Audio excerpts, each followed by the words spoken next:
This is chapter 15. Over a dim, rocky road in a northeasterly direction, our buggy moved on. I noticed that the road stayed at the edge of the foothills, but always in sight of the river.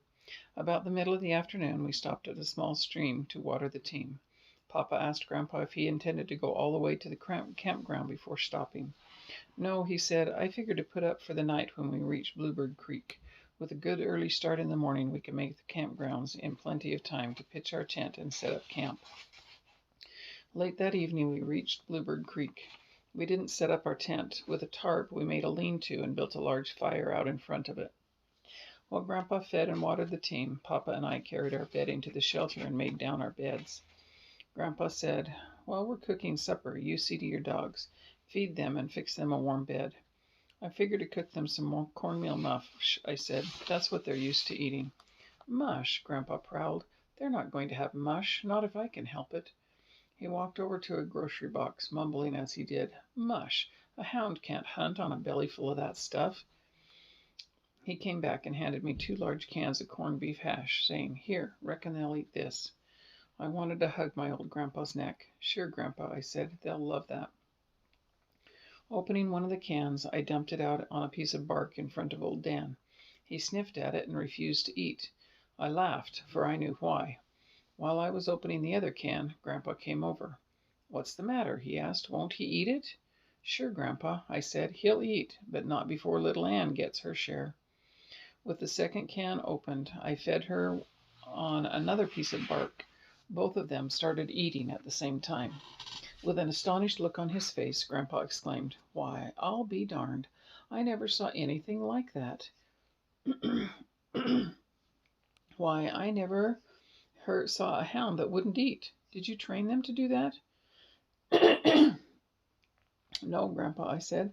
They've always been that way. They won't take anything away from each other, and everything they do it as one. Papa had overheard our conversation. He said, You think that's strange. You should have seen what I saw one day. One of the girls threw 2 cold biscuits out in the backyard to old Dan. He stood and looked at them for a bit, then picking both of them up in his mouth, he trotted around the house. I followed just to see what he was going to do. He walked up in front of the doghouse, laid them down, and growled. Not like he was mad, it was a strange kind of a growl. Little Ann came out of the doghouse, and each of them ate a biscuit. Now, I saw this with my own eyes. Believe me, these dogs are close to each other, real close. And right here, the author is giving you more clues to the characters. And in this story, the 2 main characters are Old Dan and Little Ann. So we've seen one of their characters. How would you describe what that character is? After Papa had stopped talking, silence settled over the campground. Papa stood staring at my dogs. In a slow voice, as if he were picking his words carefully, he said, You know, I've always felt like there was something strange about those dogs. I don't know just what it is, and I can't exactly put my finger on it, yet I can feel it. Maybe it's just my imagination. I don't rightly know. Turning to my father, he said, Did you ever notice the way they watch this boy? They see every move he makes. Papa said, Yes, I've noticed a lot of things they have done. In fact, I could tell you of a few that you would never believe. But right now, there's something you had better believe. Supper is ready. While I was helping myself to hot Dutch oven cornbread, fried potatoes, and a fresh side of meat, the Grandpa poured the coffee. Instead of the 2 cups I expected to see, he set out 3 and filled them to the brim with the strong black liquid. I had never been allowed to drink coffee at home and didn't exactly know what to do. I glanced at Papa. He seemed too busy with his eating to pay any attention to me. Taking the bowl by the horns, I reached over and ran my finger through the cup's handle. I held my breath as I walked over and sat down by a post oak stump. Nothing was said. Grandpa and Papa paid no attention to what I did. My head swelled up as big as a number 4 wash tub. I thought, I'm not only big enough to help Papa with the farm, now I'm big enough to drink coffee. With supper over and the dishes washed, Grandpa said, Well, we had better turn in as I want to get an early start in the morning. Long after Grandpa and Papa had fallen asleep, I lay thinking of the big hunt. My thoughts were interrupted when the wonders of nightlife began to stir in the silence around us. I could hear a small owl, and I didn't like to hear him, for there was a superstition in the mountains concerning them. It was said that if you heard one owl, it meant nothing at all, but if you heard more than one, it meant bad luck. I lay and listened to the eerie twittering sound. It was coming from the left of our camp. The creepy noise stopped, and for several moments there was silence. When next I heard the cry, it was coming from the right. I sat up in alarm. Had I heard two owls? My movement had awakened Grandpa. In a sleepy voice, he asked, "What's the matter? Can't you sleep? What are you sitting up like that for?" "Grandpa, I heard two screech owls," I said. Grunting and mumbling, he sat up. Rubbing the sleep from his eyes, he said, "You heard two screech owls. Why, that's nothing. I have heard two—" "Oh, I see. You're thinking about the bad luck superstition. There's nothing to that. Nothing at all. Now you lie down and go to sleep. Tomorrow will be a big day." I tried hard to fall asleep, but I couldn't. I couldn't get the owls out of my mind. Had I really heard two? Were we going to have bad luck? Surely nothing could happen, not on such a wonderful hunt. I found peace in my mind by telling myself the owl had changed trees. Yes, that was it. He had simply flown out of one tree to another. The next morning, while having breakfast, Grandpa started kidding me about the screech owls. "I wish you could have caught one of those owls last night," he said. "We could have boiled him in our coffee pot. I've heard there's nothing like strong hoot owl coffee." "These mountains are full of the jinx stuff. If a man believed it all, he'd go crazy," Papa said. The encouraging words from Papa and Grandpa helped some, but there was still some doubt. It's hard for a young boy to completely forget things like that. About noon, we stopped the team. I heard Grandpa ask Papa, "Is that Black Fox Hollow?" "No," Papa said, "this is Waterfall. Black Fox is the next one over." "Why?"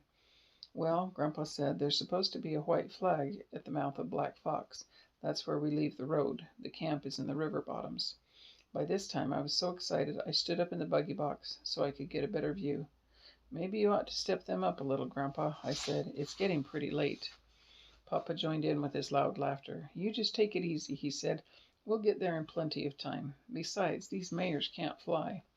I saw the flag first. "There it is, Grandpa!" I shouted. "Where?" he asked. "Over there. See, tied to that grapevine."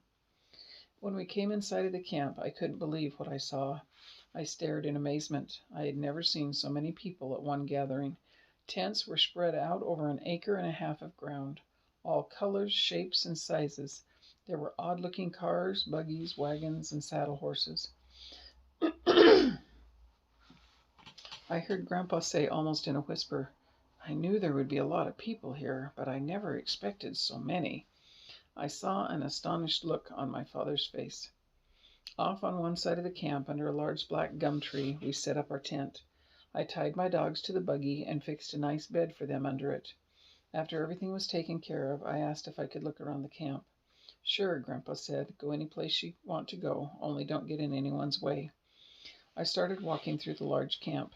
Everyone was friendly. Once I heard a voice say, "That's the boy who owns the two little red hounds. I've heard they're pretty good." If my head had gotten any bigger, I know it would have burst. I walked on, as straight as a canebrake cane. I thought of my dogs. They were tied with little small cotton ropes and had collars around them for old checkline leather. As I passed one set of dogs to another, I couldn't help but wonder if I had a chance to win. I knew that in the veins of these hounds flowed the purest of breeded blood. No finer coonhounds could be found anywhere. They came from the Smoky Mountains of Tennessee, the Bayou country of Louisiana, the Red River bottoms of Texas, and the flinty hills of the Ozarks. Walking back through the camp, I could feel the cold fingers of doubt squeezing my heart. One look at my dogs drove all doubt away. In the eyes of little Ann, it seemed I could read this message: "Don't worry, just wait. We'll show them." That night, Grandpa said, "Tomorrow they'll have a contest for the best-looking hound." Which one are you going to enter?"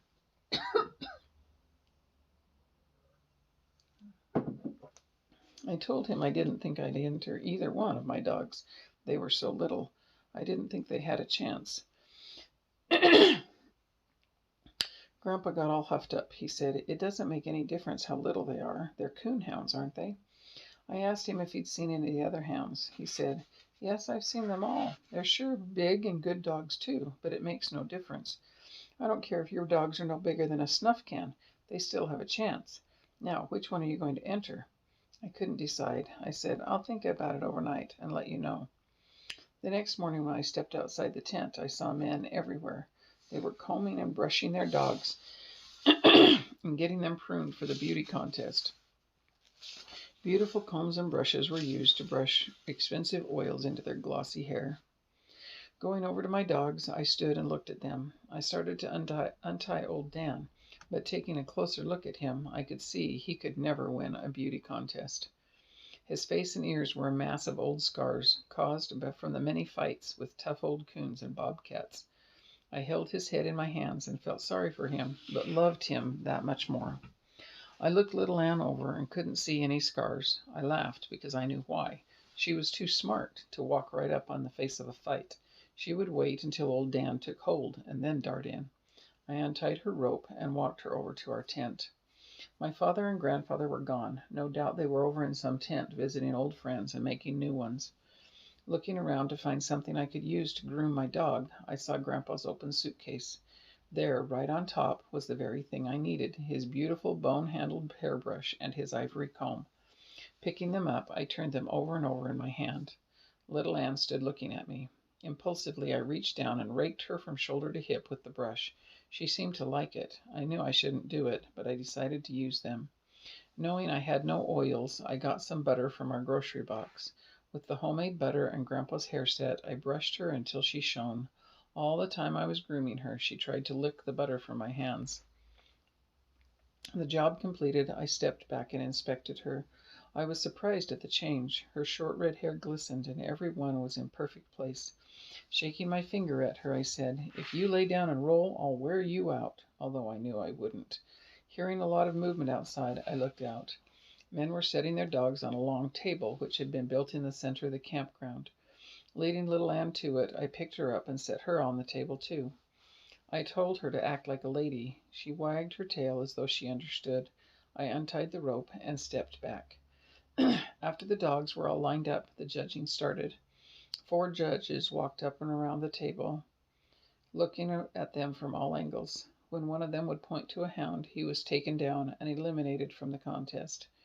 Dog after dog was disqualified. Little Ann was still on the table.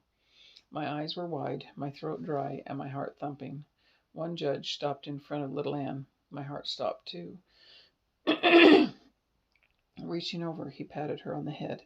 Turning to me, he asked, "Is this your dog?" I couldn't speak. I just nodded my head. He said, "She is a beautiful hound." He walked on down the line. There, my heart started beating again. There were 8 dogs left. Little Ann was still holding her own. Then there was 4. I was ready to cry.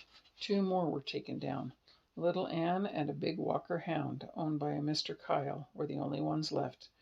The judges couldn't seem to make up their minds. Everyone started shouting, "Walk them! Walk them!" I didn't know what that meant.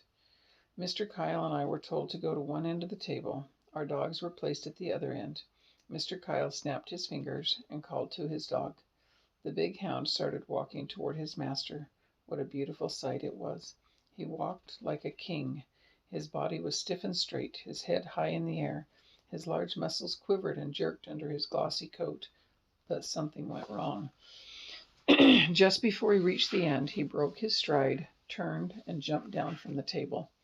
A low murmur ran through the crowd. It was my turn. 3 times I tried to call to little Ann. Words just wouldn't come out. My throat was too dry. The vocal cords refused to work, but I could snap my fingers. That was all I needed. She started toward me. I held my breath. There was silence all around me. As graceful as any queen, with her head high in the air and her long red tail arched in a perfect rainbow, my little dog walked down the table. With her warm gray eyes staring straight at me, on she came. Walking up to me, she laid her head on my shoulder. As I put my arms around her, the crowd exploded. During the commotion, I felt hands slapping me on the back and heard the word "congratulations" time after time. The head judge came over and made a speech. Handing me a small silver cup, he said, Congratulations, son. It was justly won. The tears came rolling. I gathered my dog up in my arms and walked to our tent. Grandpa followed, proudly carrying the cup. That evening the head judge stepped up on the table. He had a small box in his hand. He shouted, "Over here, men, I have some announcements to make." We all gathered around. In a loud voice he said, "Gentlemen, the contest will start tonight. I'm sure most of you men have been in these hunts before. For those of you who haven't, I will explain the rules. Each night 5 sets of dogs will be taken out to hunt. A judge will go along with each pair of hounds. Every morning the judges will turn in that night's catch. The 2 hounds that tree the most coons will qualify for the championship runoff. The other 4 sets will be eliminated from the hunt. Of course, if there's a tie, both sets will qualify. On the following nights, only those hounds tying the first night's score or getting more will be in the runoff. Now, gentlemen, this hunt must be carried out in a sportsmanlike way. If the coon is treed where he can't be caught, such as in a bluff, it will not be counted. You must catch the coon, skin it, and turn the hides over to your judge. You are allowed to take an axe, a lantern, and a gun with birdshot, which you can use to get a coon out of a tree. 25 sets of hounds have been entered in the hunt. In this box I have 25 cards. Everyone in the contest will now line up for the drawing. The card you draw will tell you what night your hounds are to hunt. Walking along in the line, I noticed the beautiful red coats, the caps, and the soft leather boots worn by the other hunters. I felt out of place in my faded blue overalls, old sheepskin coat, and scuffed and worn shoes. But to the wonderful men it made no difference. They treated me like a man, and even talked to me like a man. When it came my turn to draw, my hand was shaking so hard I could hardly get it in the box. Pulling the card out, I saw I had drawn the 4th night. After the hunters had left, we stood around our campfires, sipping strong black coffee and listening to the baying of the hounds. Time after time, we heard the tree bark. The next morning, 2 blue tick hounds from the Smoky Mountains of Tennessee came out in the lead with 3 blue coons to their credit. Big coons to their credit. The other 4 sets were eliminated. The following morning, all 5 sets of dogs were eliminated. None had even tied the blue ticks, although 2 sets had gotten 2 coons, and one of these had treed a third one in a bluff. So they came in the lead with 3 big coons. So far you had to get at least 3 coons in one night in order to stay in the race. That day, while eating dinner, my grandfather asked me if my dogs had ever treed 3 coons in one night. I said, yes, 4 different times, but that's all. Where do you think we should hunt on our night? Papa asked. I told him if we could get our judge to go with us in the buggy, we would be better off if we could go down river far and get out of the range where other dogs had hunted. He said, that's a good idea. I'll go to see the judges about it. While I was washing the dishes, Grandpa said, I think I'll shave. I should have left the tent then, but I wasn't done with my dishwashing. With a pin, Grandpa hung a small mirror on the tent wall. After much snorting, mumbling, and screwing up his face this way and that, his job was completed. Dabbing a little water on his iron-gray hair, he reached for his brush and comb that Billy had used to comb little Ann's hair and had butter in it. From the corner of my eye, I watched him. I had tried to clean the beautiful brush, but hadn't been able to get all the short red hair from it. With 2 fingers, Grandpa pulled some of the hair from his bristles. Holding it in front of him, he looked it over carefully. Then, bending over close to the mirror, peeking over his glasses, he inspected his beard. Straightening up, he looked at the brush again. Turning around quickly, he looked straight at me and said, Say, young. Not waiting for anything more, I scooted for the door. Crawling under the buggy, I lay down between my dogs. I knew he wouldn't be mad at me, but it would be best to stay away for a while. The 3rd night, the blue ticks were tied by 2 black and tan hounds from the bayou country of Louisiana. So we have 3 sets of dogs that have gotten at least 3 coons in one night. So there's 3 sets still in the running. All that day I was restless. I prowled through the camp. Every little while I would go and see how old Dan and little Ann were. Once I took 2 weenies from our groceries. I heated them and gave them to my dogs for a treat. Old Dan swallowed his down in one gulp and looked at me as if to say, "Is that all?"